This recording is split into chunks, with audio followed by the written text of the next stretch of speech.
Are we on? Yeah, I think Right. so. Yeah, we're on. Hello, everybody, and welcome to the Captain Hook podcast, episode 6, for Once Upon a Time, episode 5, season 7, called Greenbacks. My name is Lisa, aka Captain Hook Podcast, aka You Brought Me Home on Tumblr, and here are the lovely people who will be joining me today. How lovely. Hi, my name is Daniela, and I'm Queen Swan 20 on Tumblr. Hey, I'm Ro, and I'm Ginny Jinx and Handshot Rita First on Tumblr. Normally, we also have Pip here with us, but I think she should be back next week. So, Greenbacks. This episode gave us a little bit of background story into Tiana's Tiana's background about where she comes from and some of the trials and tribulations she's had to deal with in her life, and how that changed her from being a rather sheltered princess who didn't know too much about the world into the hero and the dreamer that she is now as Sabine.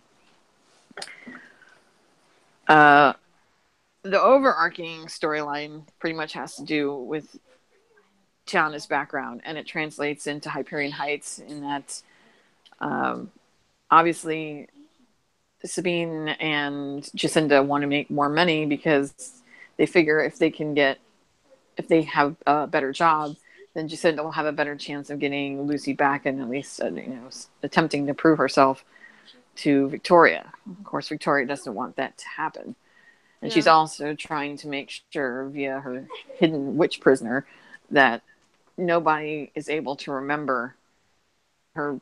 Her basic idea is she wants to ruin Lucy's hope by screwing with her mother's friends, everybody around her, to destroy her dreams and Bring back hoping that Anastasia. yeah, right, because she needs Lucy's heart in order to make the spell work. So, first We things first. also we also got an update on Roger's arc with his search for Eloise Gardner. Yes, we finally got the name of the young girl who is missing, Eloise Gardner. She's been missing for 10 years. And he also spoke to a prisoner in the county lockup who was wearing a tattoo that matched one of the drawings that was in Eloise's diary. Apparently, Eloise had some foreknowledge of magic. You mean that Because, tattoo guy who looks like McGregor? kind of, yeah, so the tattoo is some sort of powerful rune that wards off demons. And the fact that this girl knew what it was enough to have it in her book to protect her from whatever it was she thought was going to come get her obviously Yes. meant she has some foreknowledge of magic. Now, before I proceed further, I want to just say, in my personal opinion, there were some holes in that particular storyline, as well as also some holes in the Tiana background. Mm-hmm. Rogers said straight up that the girl had been missing for 10 years, but Wishhook in the Wish Realm had been looking for his daughter for ever, basically, like for many, many years. So more than 10, I would imagine. So I'm struggling to accept whether or not this girl that's disappeared is in fact his daughter. I mean, it makes sense that she would be, but the timeline is screwed up. But then again, we are talking about Once Upon a Time. Mm-hmm. I mean, did you notice the opening title card during Tiana's flashback? They've gotten to the Many, many point, years. yeah, they've gotten to the point right now where they're so tired of trying to figure out definitive timelines that they're just putting generic many years ago now because it's Uh, too difficult for them to parse out. yeah. The only thing that didn't make much sense to me in the Tiana background story was Facilier told her, or Marius told Tiana that Facilier cursed his love, and that one of them was a human, one was a frog, so that they could never be together. Okay, but then we find out at the end when she gets the frog back and he kisses the frog, he becomes frog. So basically, he was originally the frog, and he was, when Facilier cursed him, he turned him into a man. And I'm thinking to myself, what possible deal could two frogs have made with a human being? I don't Because know. two frogs can't talk. Yeah. So what Well- possible need would they have to go to Facilier for anything? It's not like Facilier can speak frog. Well, technically, they did talk in the movie. Yeah. Yeah, but they were humans that were turned into frogs, not a frog that was turned into a human. So that part of it was like, somebody screwed up somewhere. Because that just don't make no sense. But anyhow.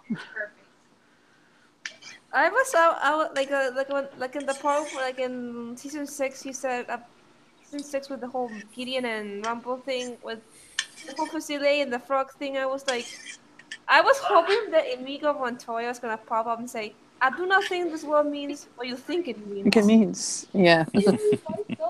The other thing that was confusing to me was, okay, Tiana and her mother prized this jewel, this medal that her father won for his valor during the war to rebuild the kingdom after the king died.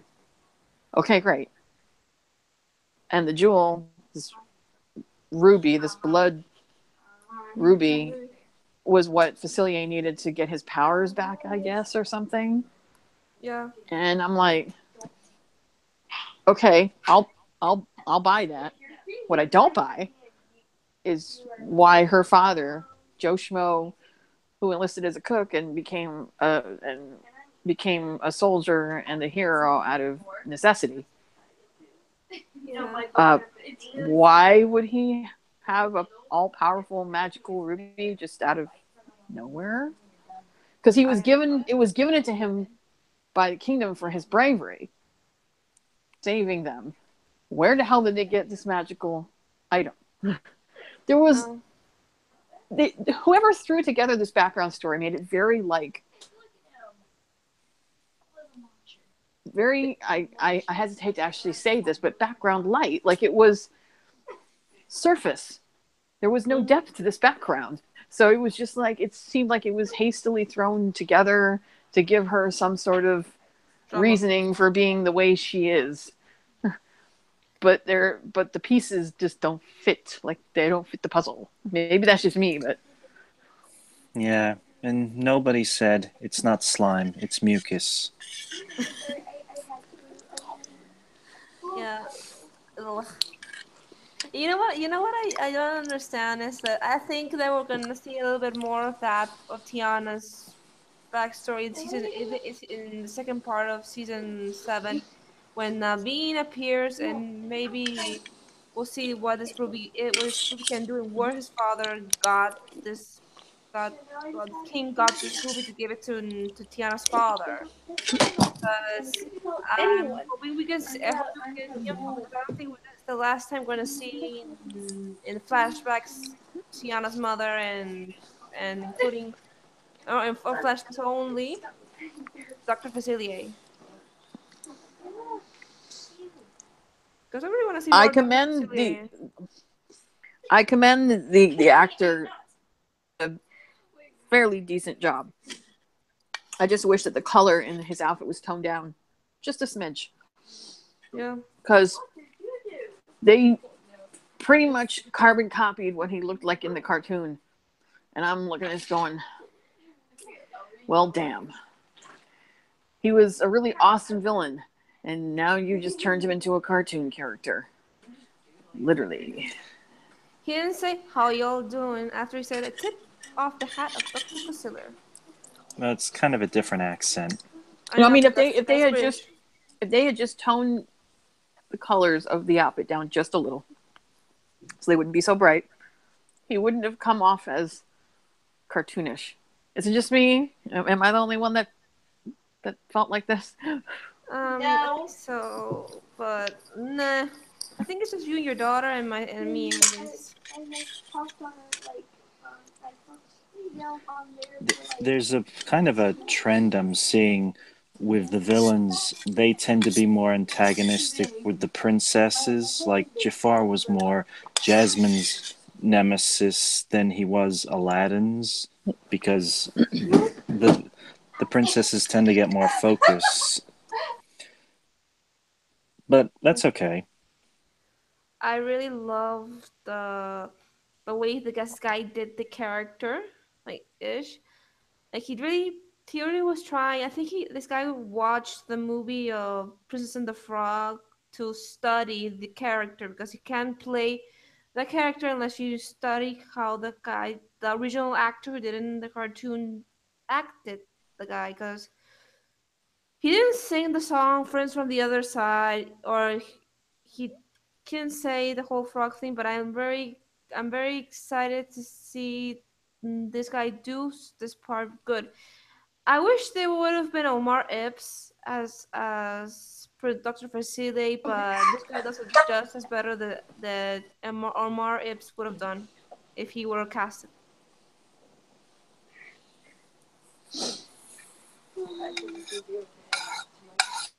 I think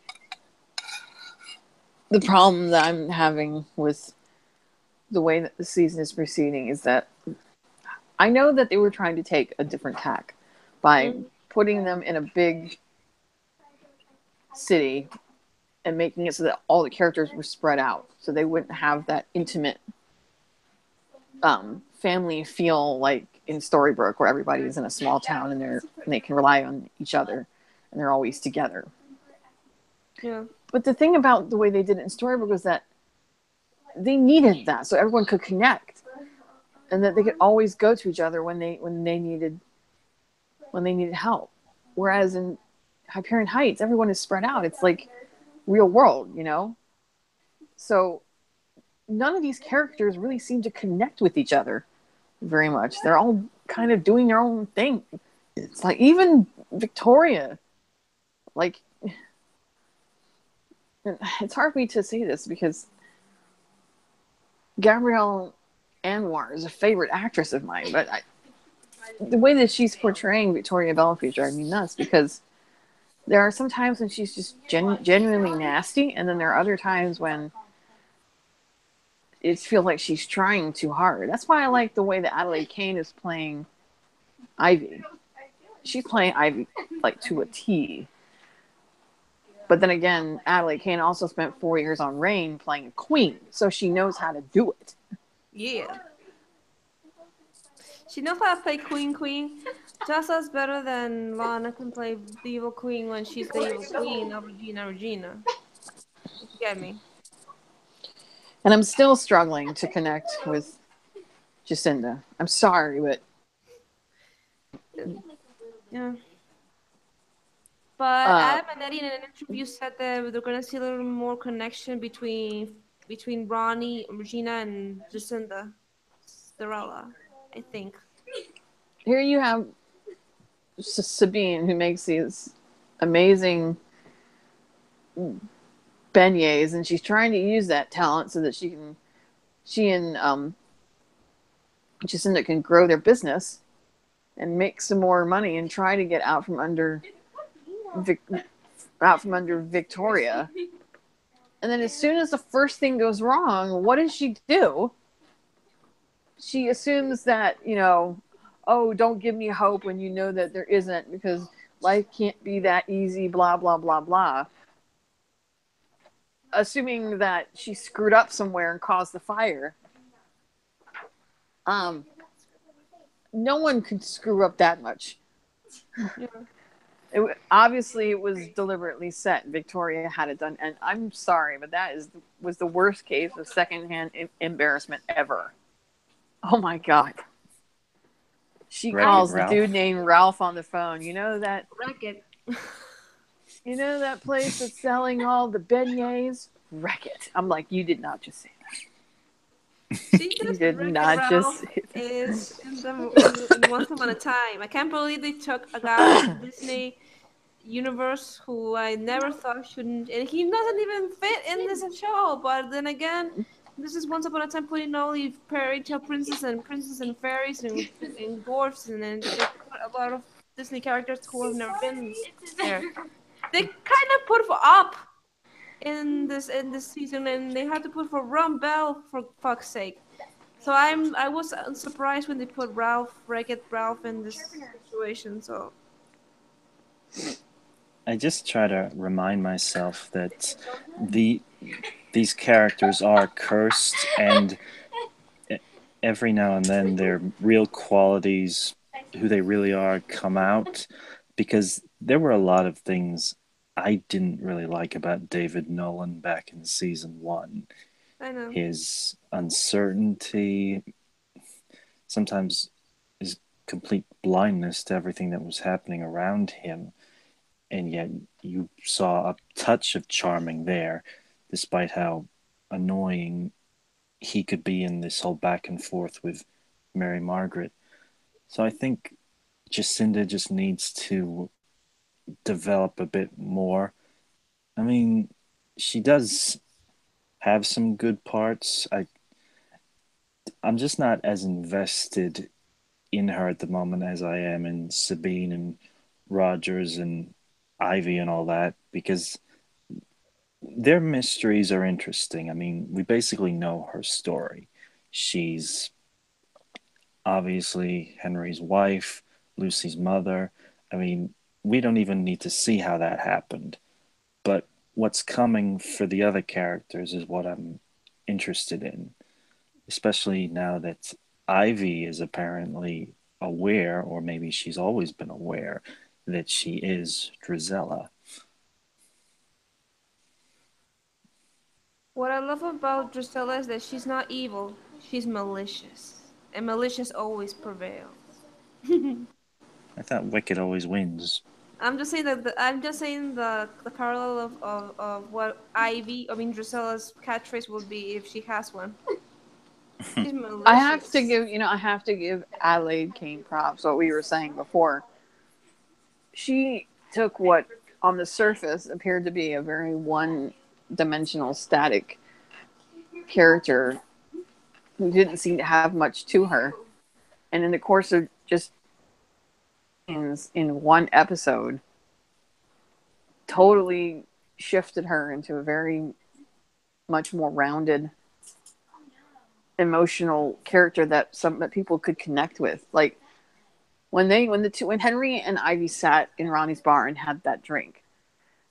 I mean, I don't think any of us were assuming that they were immediately going to hook up, but I mean, the looks that they shared and the connection that they made over him inspiring her to stand up to her mother and allow Lucy to go trick or treat with her mother. I was like, that is the sassiness and the connection and the relationship quality that made relationships like Captain Swan stand out. Exactly. Because they connect over not always being like everybody else, kind of being on the outside. And that's the way that Henry and Ivy are. I understand that ultimately he's going to be with Jacinda because Jacinda is his baby mama, but in true love. Yeah, and I'm not one to hate on true love, but in this case, I want to slap the shit out of it because, I mean, all they've done since the beginning is told us and told us and told us. So we already went into this knowing.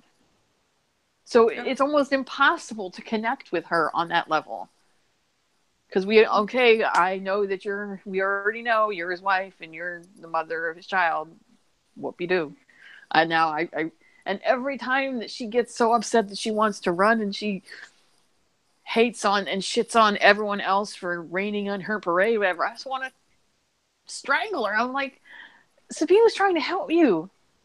Y'all made in one day enough money to cover 2 months worth of rent. And if Victoria Belfry hadn't gotten in the way and burned the place down, y'all would have come out with some big fucking bank. Her idea was good, and it wasn't her fault. You didn't even give her a chance. You just blah, blah, blah, blah, blah. Oh, my God. Like this is the reason why the like Rose said, like I agree with Ro. This is a little similar to David when he was cursed in season one. A little bit like that. You know what I mean? Yeah. Also with Jacinda. It's like she's just like hopeless. She just complains and she's even she gets nasty. I mean, pardon, nasty no. She gets a little bit annoying and frustrated every time everybody rains on her parade.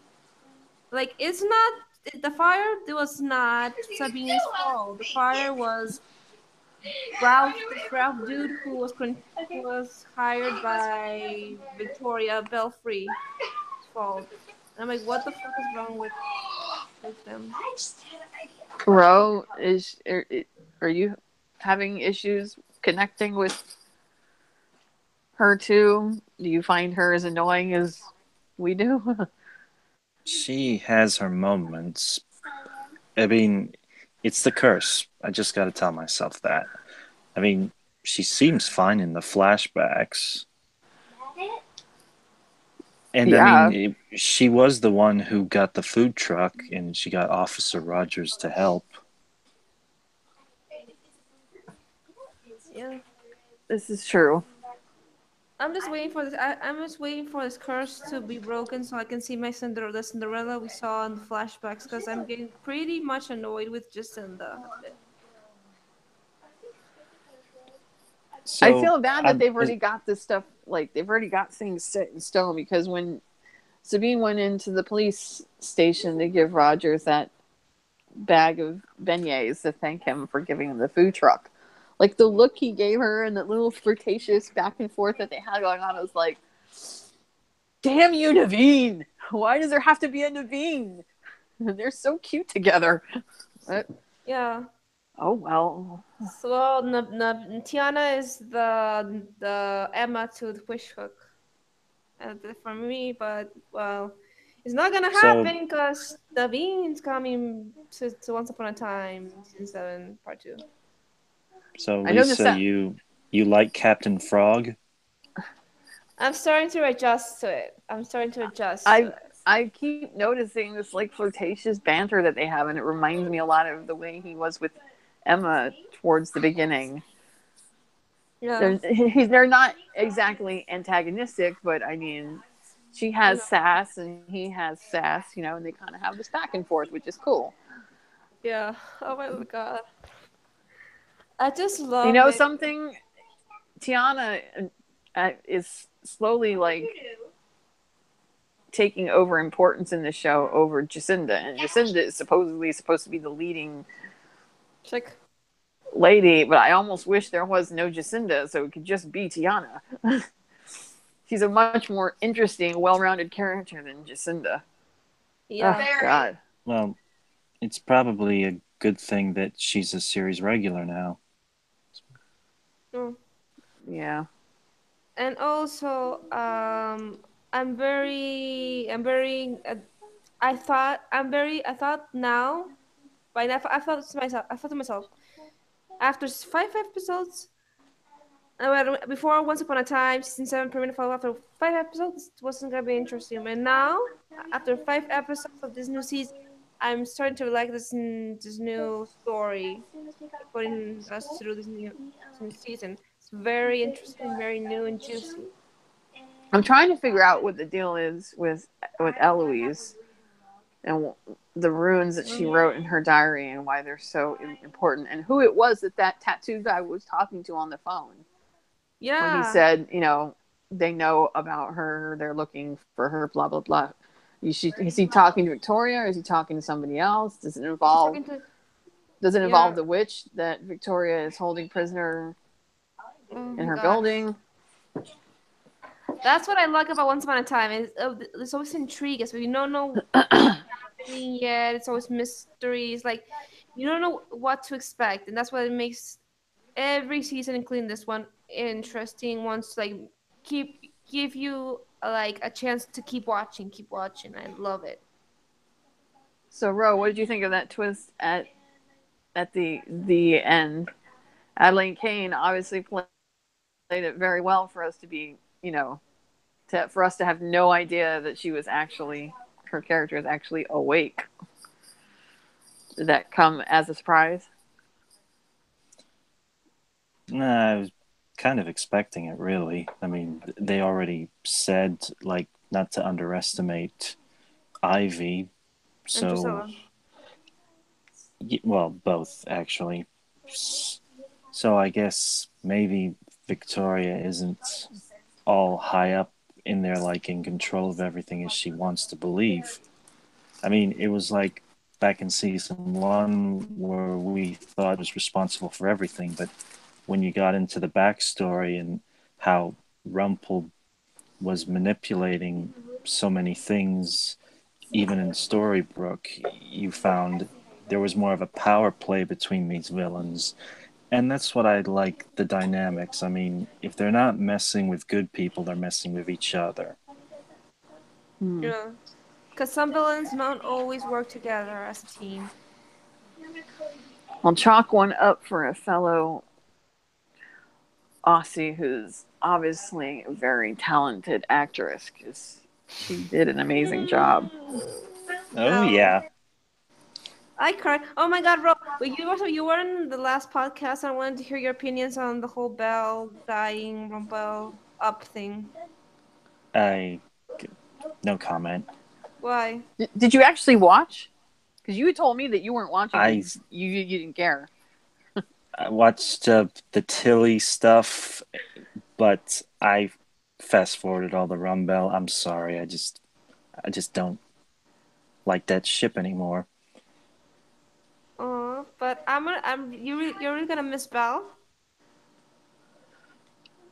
Yeah, I mean it was sad because I feel like she never got a chance to be her own character outside of that relationship, and she had so many chances, you know, to break away from that to be her own hero. But in the end, she just settled for being his parole officer, I suppose. Yeah, but Kind of.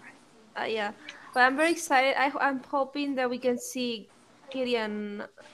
Just like I want to see more of Cecilia and Naveen and Tiana backstory when they met, because we didn't see it in this episode. But I want to see Gideon in present day or in flashbacks, because Giles is hot, and also that he plays. I really want to see him play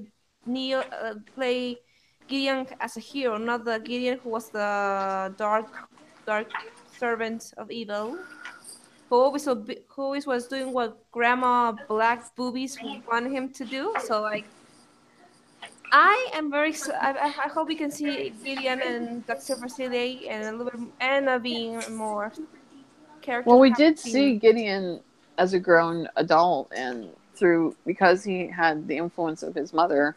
I won't say much of his father, because Thank he you. had the influence of his mother. Yeah, He grew up to be a very astute, very sweet young man and charming. charming, very smart. He went to college. Yeah, He became, I guess, the hero that he wanted to be. My only thing, like with what Ro was saying, I don't really like the ship, so it was hard to see. It just wasn't believable to me that Rumble, after everything he'd done and everything he put everyone through, namely, Bell, that it would his it would be so easy for him to just have everything, have his cake. I'm like, and change. after everything that you did, I mean, just that very same season, you friggin' you had a thing on her wrist, a bracelet that kept her your prisoner, so you would always know Where she where is. she was. I mean, you were abusive and you cheated on her with Regina. Multiple Ah! times. I was like, you're nasty. You were ready to leave the whole town to die twice. I'm like, But the only what? thing, yeah, but the only thing he wanted to kill Henry, and then grew to care for him, and to love him as his grandson, and then he wanted to save his ass and leave everybody who or the family who Henry does matter to die. But I must. It's just when we saw this, it was hard for us to believe that that was the same Rumble who never cared about anyone but his power and put everybody over his power and didn't care about anybody's feelings. But it's just we have to see. It's just we have to see more now that he's awake from this new curse, thanks to Tilly. We and the memory of Belle. They make him wake up to see if Rumble did change from a hero to a villain, and then we have to go to like him as a hero. But I'm just trying to hope to. I just want to see more of him now that he's awake, and I hope he doesn't do his own thing. Because every time he does his own thing to save the day, he ends up screwing with our heroes, and ends up making everything worse. But I just want to see if he doesn't do it again because the past 6 seasons he's done it, and I want to see if he doesn't do it. Yeah, honestly, So y- you know, I'm just happy that he wasn't in this particular episode because it was a relief, after watching him be the way he was in Beauty. And, you know, it's very nice now that we have confirmation that Killian is back home, that he's not stuck in some cursed life as the crocodile's underling. I mean, that is not the kind of thing I wanted to see this season. But, I mean, he and Emma are happy and finally rid of him. Yeah. So, But what we're gonna see new characters coming to Once Upon a Time. Like Selena is now coming back. Her curse persona in this new season is called Kelly, from what I've heard.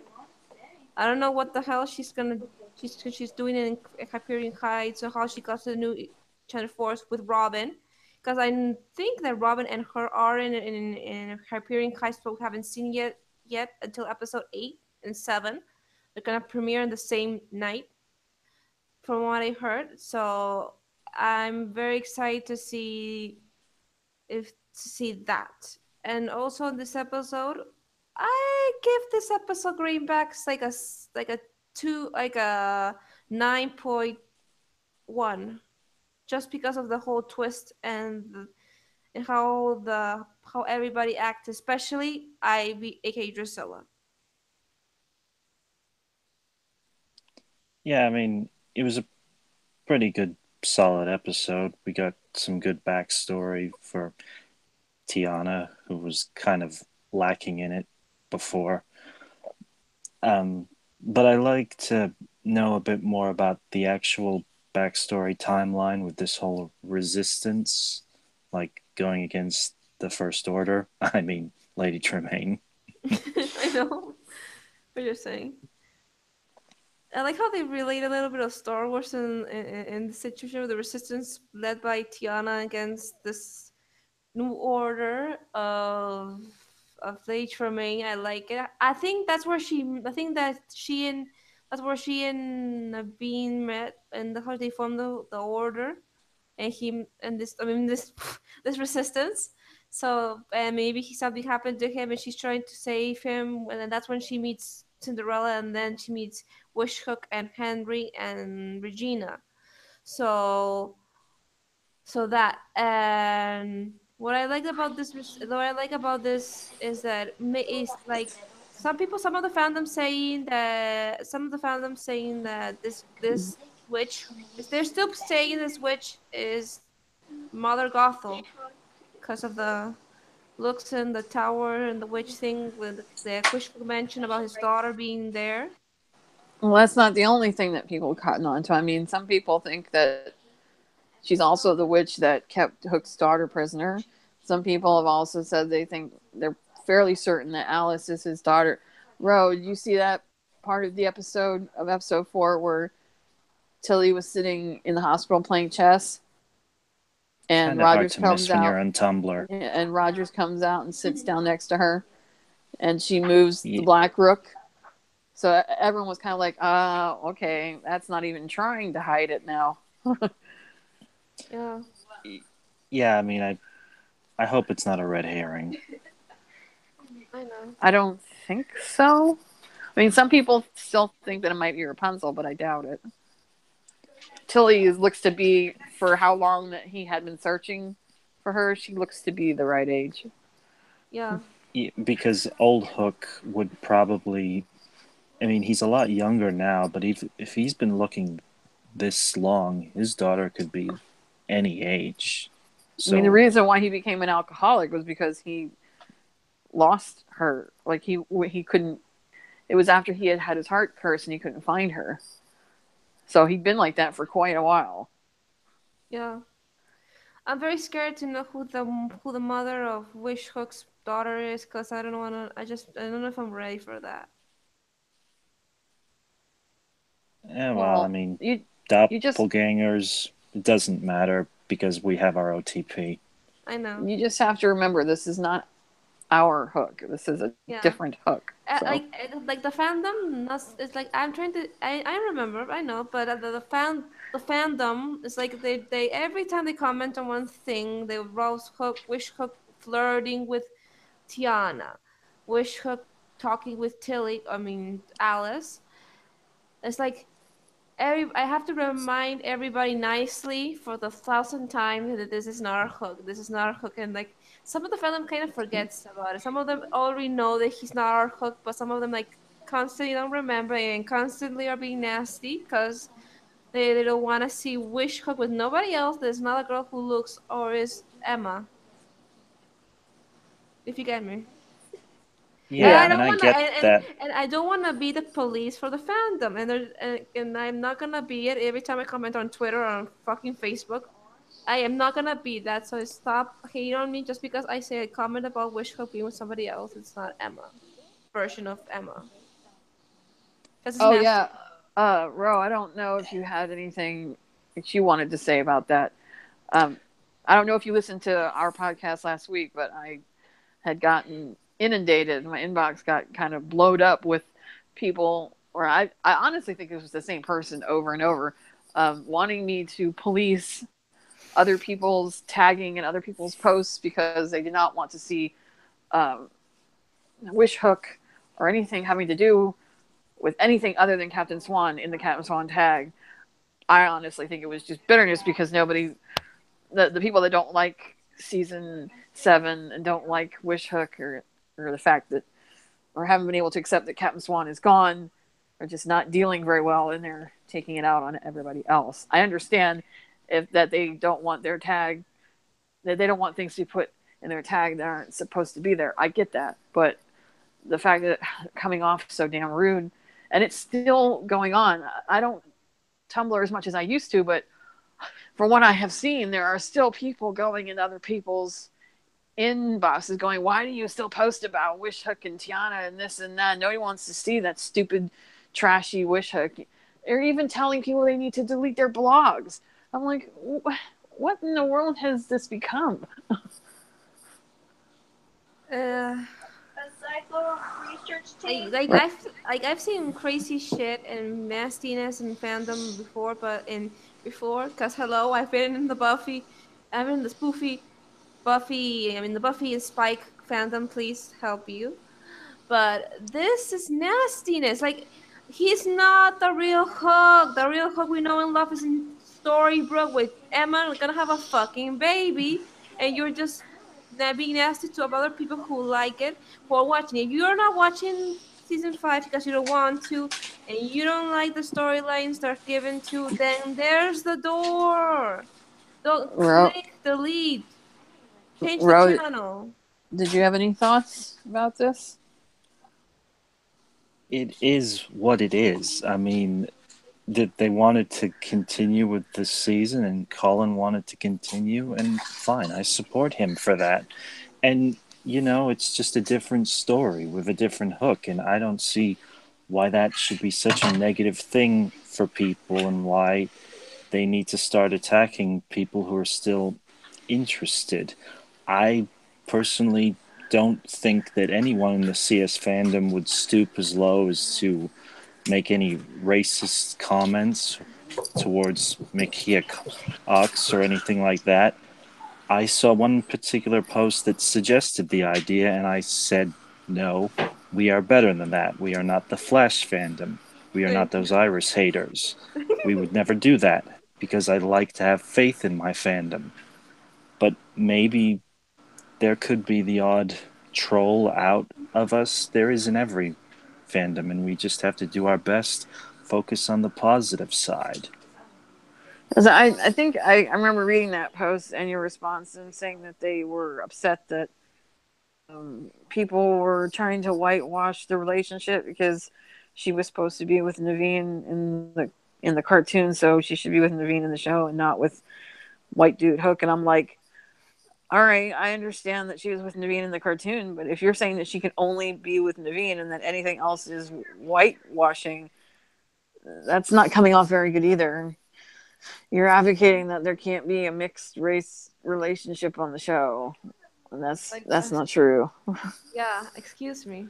Hello, like Lancelot, he's black, and he's in a true love relationship with Gwen in Once Upon a Time, and I think it's okay.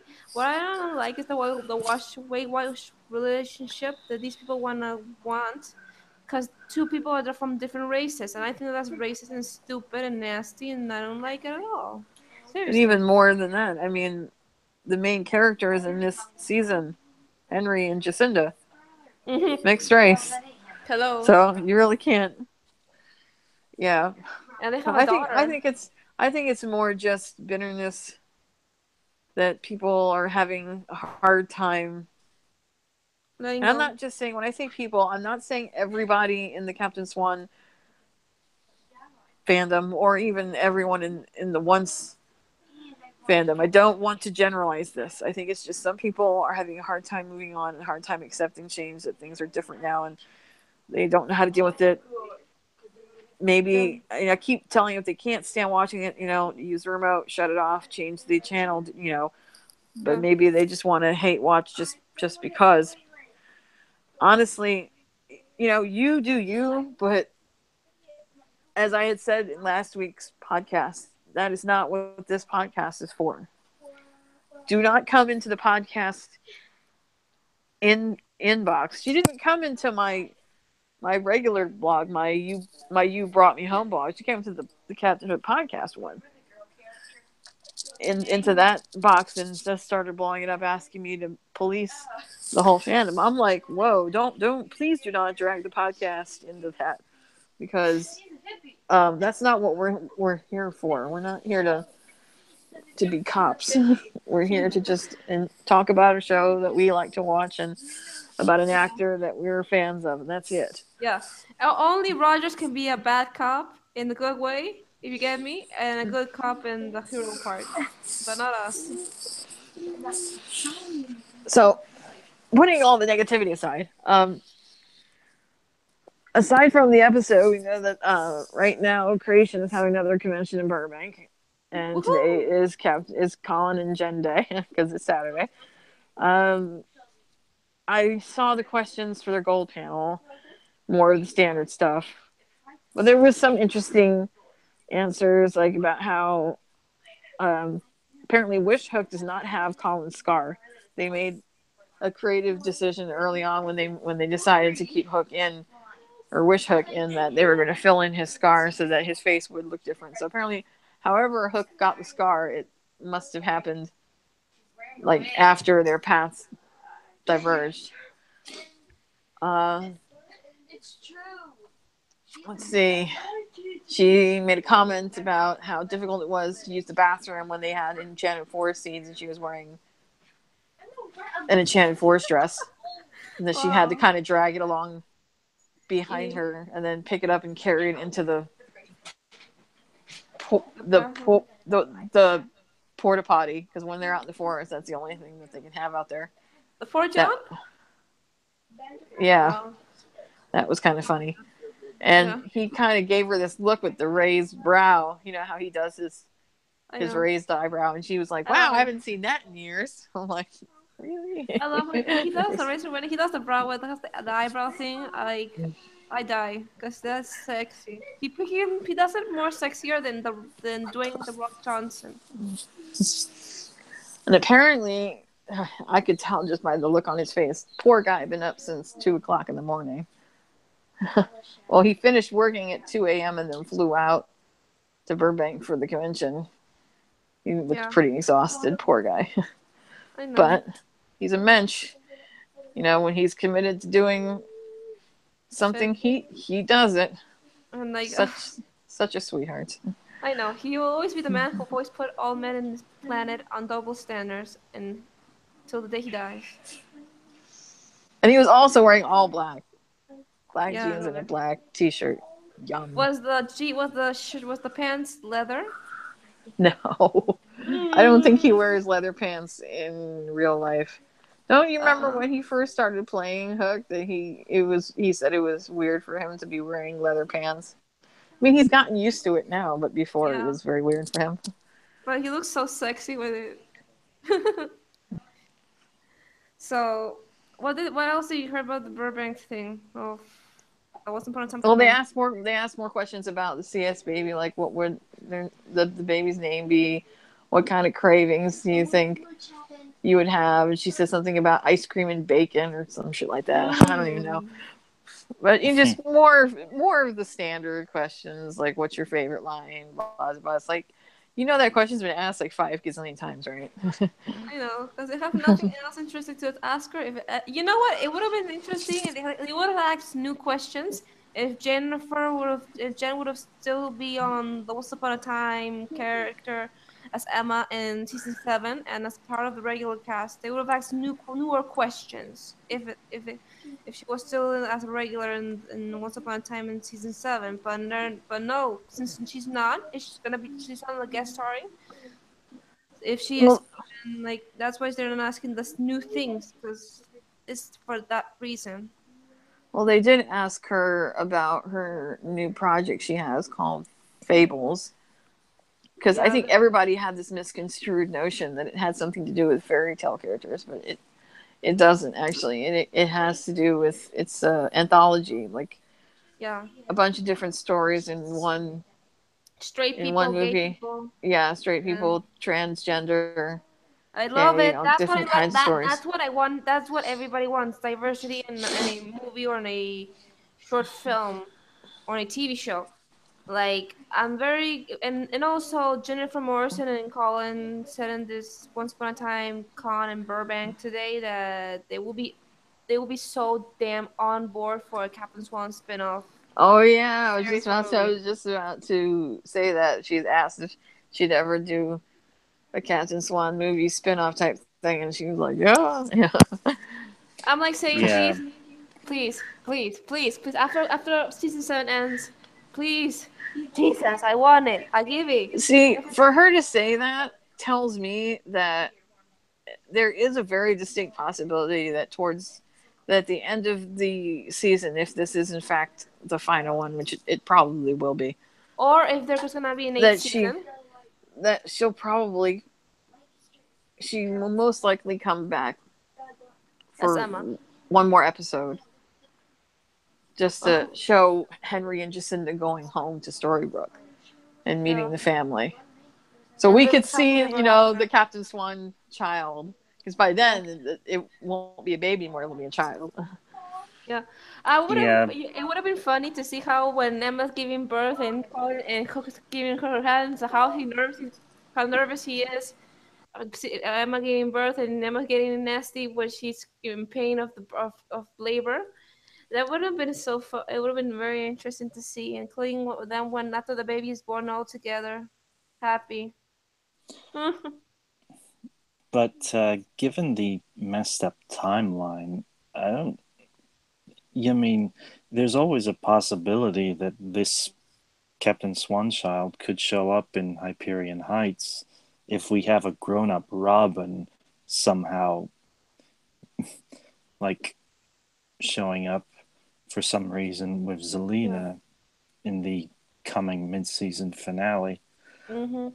But I'm not going to hold my breath on that. I mean, right Oh. now they have no certainty on whether they're even finishing this season or if Jen will be back, so they had to give her a proper ending, well, or at least a sort of a Yeah. happy ending. It's yeah, it's not as bad a deal as what Belle got. Yeah. So despite the lack of screen time for that last episode, I'm okay with the way things ended for her and for Killian. It could be a whole lot worse. Yeah, They're not separated like we initially speculated they would be Emma's not because dead. Rogers isn't. Yeah, and Rogers isn't Killian. But we like him anyway.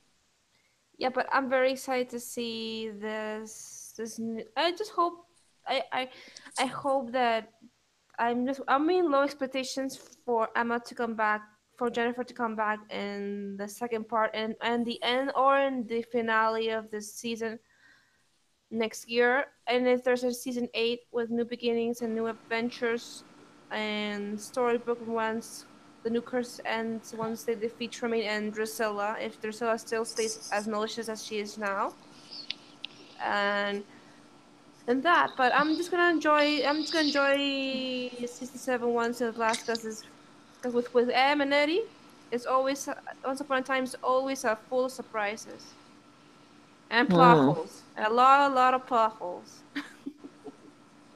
definitely. Well, what we know so far, new stuff, they have cast Nathan Parsons, who used to be on the originals as Haley's deceased werewolf husband Jackson. And He'd be part of playing. the Elijah and the Haley and Jackson love He'll triangle. be playing a love interest for somebody on Once Upon a Time. Don't know who. He's too young for Regina. And he's supposed to be coming in episode 10, I believe. And Tiara Scobie, who I think is the sister of the actress who played Ava, as in uh, Young Ava. When she was a young. Jefferson's daughter. Yeah. Jefferson's daughter. She would be playing Tilly / Alice's possible girlfriend, Or maybe. possible friend. I'm just, She's you know, also playing a love interest, and she is also Zelina's teenage daughter. daughter, Robin. Robin. And also, as for the love interest, I think this girl Robin, maybe she's bi, but I know that this is creepy, I know, but then again, I'm reminding myself that there's been dudes in their 30s with girls in their 20s as love interests in past series and movies.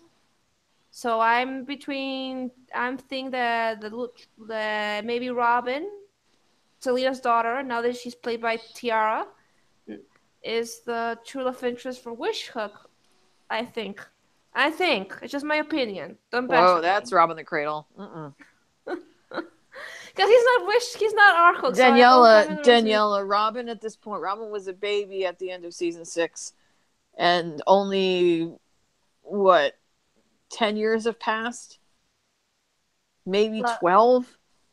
Well, no, 3 or 4 years passed before the beginning of season 7, and then an additional 10 until Lucy was born. So this child could not be more than 14, 15 at the most. or 16. Robbing the cradle. Yeah. Hell to the no. Okay, that's Well, an opinion. she still plays a teenager on Riverdale, despite her real age. Yeah, 22. She's 22 years old. Tiara's 22. But I think maybe Nathan's character is Robin's true love. Maybe because he's 29. So if he's not playing an adult Roland or an adult baby Neil, I'm okay.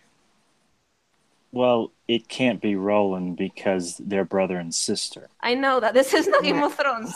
This is not Game of Thrones. We're not gonna play the incest twins or incest brother and sister in this show. Thank God. So I think if he's maybe like Sinbad or this version of Once Upon a Time's Robin Hood or something, I don't know. But I'm just hoping I would be down if it were Robin and Alice, but it's because I have nothing against that. But mm, I'm sticking with Drusilla and I in Alice as true love because I see more the possibility that Drusilla and Alice being true love than Robin and Alice. You know what I mean?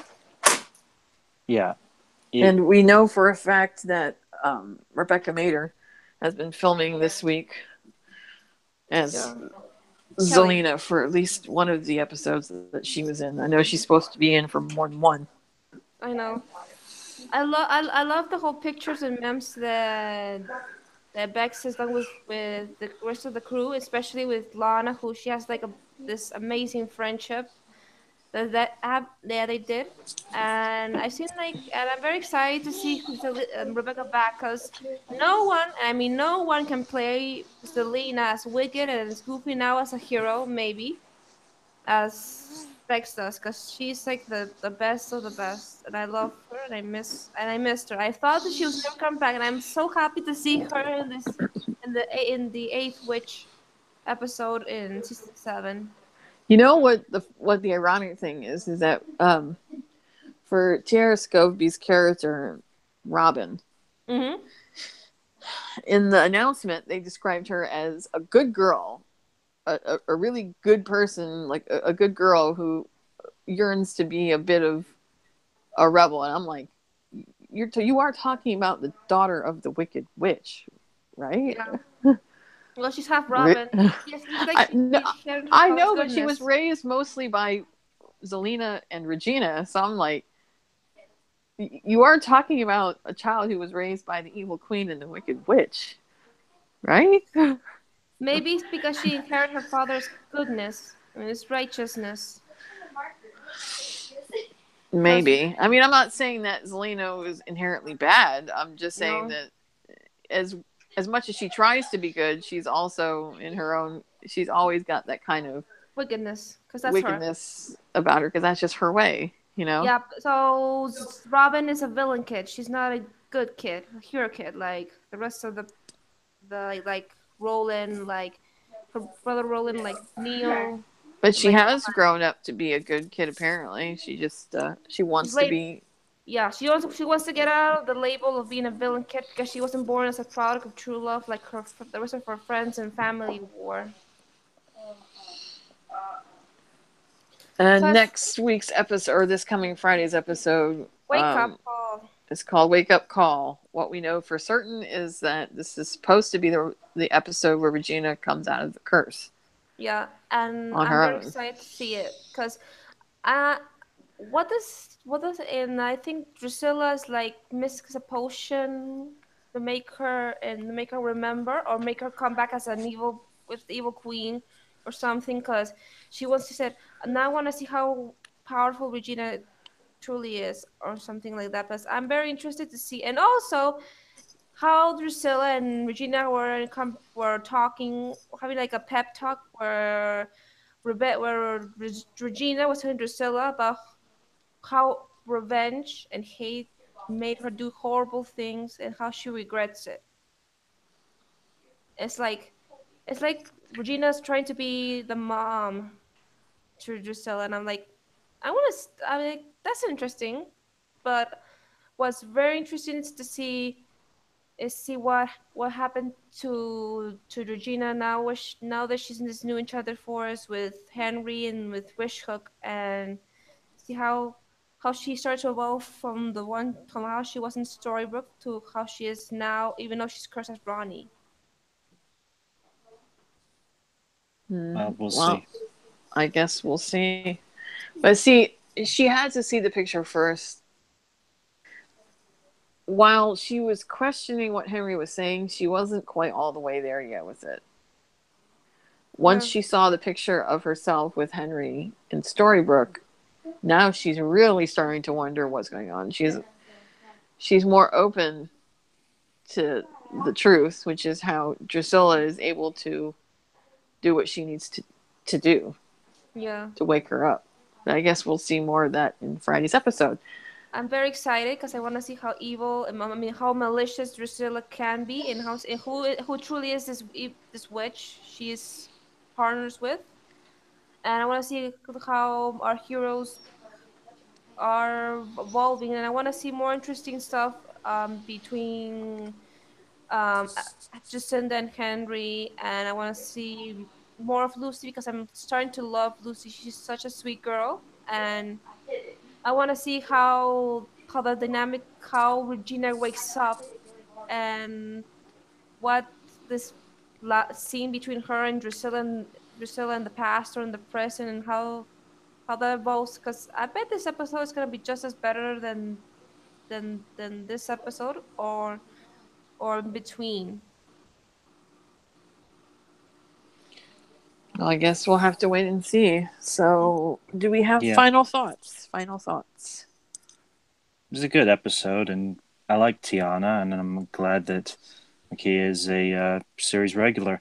Although I'm kind of wondering how much longer, Ivy might have if she knows who she is, and Adelaide is not a series regular as far as I know. Not Hmm. yet, anyway. I'm very excited to see if she is gonna earn the regular rank, because I'm very excited about Drusilla, because I've never seen a villain who outsmarts another villain since Rumpel and Regina from season one. All right, guys. Well, that'll do it for another episode.